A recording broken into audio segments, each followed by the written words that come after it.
Eh what if lumaki ka nakikinig ka sa kapitbahay?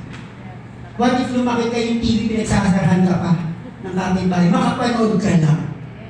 Yung channel yung isa lang, natamaan pa ng antena, nakakay pa. Paano na? So mababaw ba yun? Hindi. Pero dahil hindi may pera ka, nakabili ka ng TV, ang sabi pa nga natin, hindi ko ipaparana sa anak ko kung ano yung naranasan ko. Tama mo ba? So paano magagawa yun kung wala kang pera? Magagawa niyo po? So kaya tinuturuan ko kayo ngayon, starting today, mag-object man iba sa inyo, but let me tell you this, masarap ang maraming pera. Huwag tayo magplastikan. Tama ba? Yes! Eh bakit pa kayo pumunta dito? Bakit kayo nag-dewell? Bakit kayo nagtrabaho? Kahit sa trabaho po, anong kailangan natin? Pera. So masama ba siya? Never siya magiging masama. Nasa sayo ngayon kung paano mo siya gagamitin. Kaya nga ang utak nasa taas. Gagamitin ko ng maayos. And if I have that money, I will make sure I will use it wisely. Mag-iipon ako, gagayahin ko sila. Nag-save, nag-business, nagpa-aral yung anak sa college, narinig ko kanina, 2. Masama ba yun? Sino gumawa nun? Sino gumawa nun? Pera. Tama ba? So is it bad? It's never bad. Kasi ang sarap po pag ipoprovide yung pangangailangan ng bawat isa, lalo na't mahal mo. Diba? Kaya nga may kasabihan, pag mahal mo, isogog mo. Diba? Pag mahal mo, ibigay mo ang dararapat para sa kanya.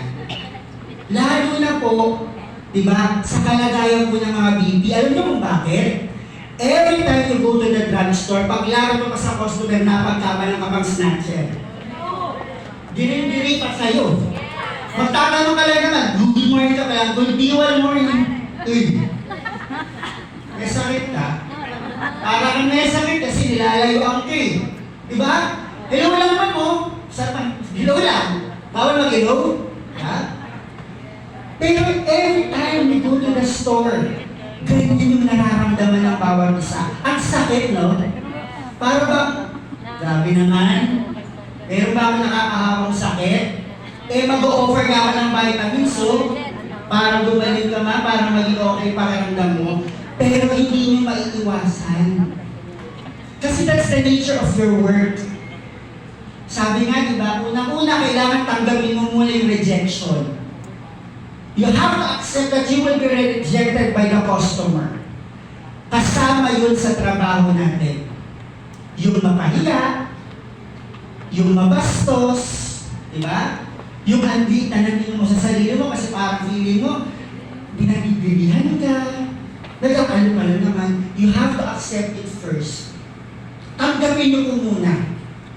Kasi kung di mo siya tatanggapin, mapanghihinaan ka ng loob. Bukas ko aayaw pa na. Lalo na sa mga bago. Sino yung mga bago dito? Yung mga below 6 months pa lang. Yan. Always remember this. In every successful story, there is a story of failure behind that. Wala kong naging successful na tao ang hindi nakaranas nag-fail. Hindi ka kasi makakapagkwento ng success story mo, hindi ka nakaka-inspire kung hindi ka muna bumagsak, kung hindi ka muna nagsimula sa maliit. Ang sarap kaya sa pakiramdam na pag naging successful ka, meron ka ma-share na eto muna ka nagsimula. Sino dito yung matatagal na? 9 years. 8 years sila Rosemary, sila Janice. Sila bakit sila ang dami nilang awards, sila Marisa? Hindi po sila nagsimulang malaki ang benta. Tama ba? Benta nga niya baka bino 1,000 pa. 1,000, 1,500. That's how they started. So huwag kayo nag-aasong na agad-agad, malaki ang benta, mabilisan. Kasi minsan yung mabilis na pag-success, hindi yung mabilis na pagbagsak. One step at a time. So kung ngayon, kung kumikita ka ng 2,000, huwag kang muna, 1,500. Sige, mga iba dyan, baka 1,500 pa rin yung productivity. Okay lang yan. Pero tatrabahuhin.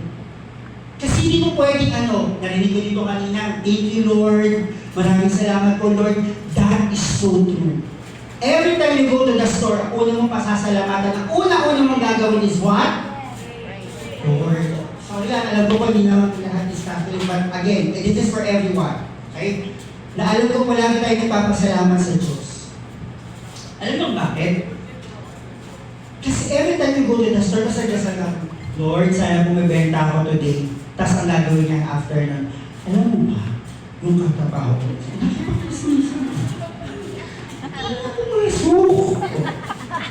pero nagdasal mo na siya. At least nagdasal siya. Lord, sana nabenta ako today. Pumunta sa Watson's. Sis, make-upan mo muna ako today. Ha? Tapos nakapag-make-up siya 1 hour. So isang oras niya, naubos na. Na sana isang oras sa pagpasok ko, meron na akong ginawa. Meron ako dapat action. Hindi ka pwedeng aasa lang sa dasal. Lord, please, 2,500 today, oh. Baka naman. Walang babagsak po na 2,500. Wala akong babagsak na 3,000 dyan. Anong kailangan mo gawin after magdasal? Kilos agad. Dal-dal agad. Action agad. Hindi yung puro dinasal na lang natin, tapos wala naman tayong gawa. Hindi mo pwede nagdasal lang, tapos wala namang gawa. Di ba nga nasa Diyos ang awa? That is true. Hindi tayo pwede walang gagawing action. Kasi every time you step into that drugstore, that is already a battle. Ilan ang kalaban, di ba? Sabihin natin, 3, 4 kayong push girl. Oh? Okay, this is it.